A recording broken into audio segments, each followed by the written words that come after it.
Տուգանք կամ ազատազրկում է սպառնում նրան, ով կփորձի խուսափել 25-օրյա վարժական հավաքից։ Պատասխանատվությունը խստացվեց խորհրդարանի վերջին քառօրյայում։ Մեծամասնությունը կողմ, ընդդիմությունը դեմ էր գործադիրի առաջարկին։ Նախ ասում են բազմաթիվ խնդիրներ կան, կազմակերպականից մինչև օրենսդրական։ Սրանք լուծելուց հետո միայն կարելի էր խոսել խստացումների մասին։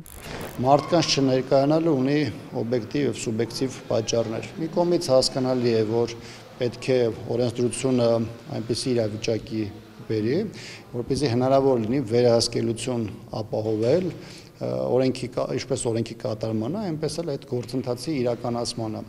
Մյուս կողմից օրինական մարդիկ, որոնց տարիներով վարժական հավաքների չեն հրավիրում կամ նրանց չեն մասնակցում տարբեր պատճառներով, կան մարդիկ, ովքեր ծառայությունից 2 տարի հետո օրինակ հրավիրում են վարժական հավաքների, կամ մարդիկ են, ովքեր վարժական մեկ հավաքի մասնակցում են, բայց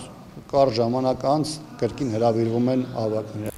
Աշխատավարձի առավելագույնը 20 չափով տուգանք կամ ազատազրկում 2 ամսից մինչև 3 տարի ըստ նոր կարգի։ Ավելի խիստ կպատժվեն նրանք, ովքեր վարժական հավաքներից խուսափել են իրենց մարմնական վնասվածք պատճառելու կամ կեղծ հիվանդության պատրվակով։ Այս դեպքում պատիժը 2-ից 5 տարի կարող է լինել։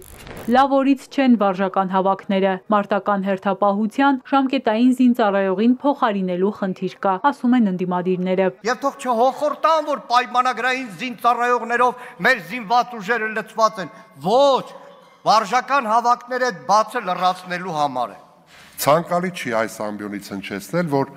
զորքի թվաքանակը չի հերիքում, դրա համար վարժական հավաքներին ներկայացնում են մարդկանց նաև մարտական հերթապահության։ Այդ ամբողջը իրականացվում է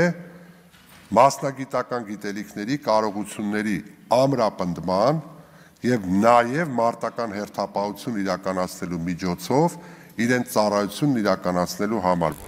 Այս ֆոնին Պաշտպանության նախարարությունն առաջարկում է պարտադիր զինվորական ծառայության ժամկետը դարձնել 1.5 տարի, 2-ի փոխարեն, ի հաշիվ պայմանագրային ծառայության աճի։ Այսպիսով խնդիրները ոչ թե լուծվելու, այլ խորանալու են, համոզված է ընդդիմադիր պատգամավորը։ Բնական է, չէ, որ եթե մենք նույնիսկ գնում ենք 6 ամսով կրճատման, ապա դա նշանակում է զինված ուժերի որոշակի թվի կրճատում եւ դա շատ ավելի մեծացնելու եւ խորացնելու է մարտական հերթապահության եւ առհասարակ մարտական խնդիրների հետ կապված հարցերը։ Մեր ցանկացած քաղաքացի պետք է հասկանա, որ պարտադիր ժամկետային ծառայության այս կրճատումը բերելու է մեր երկրի անվտանգության աստիճանի իջեցմանը, սպառնալիքների եւ ռիսկերի էական մեծացմանը եւ այս պայմաններում իշխանությունը պարզապես այլ խնդիր է լուծում։ Դա դնում է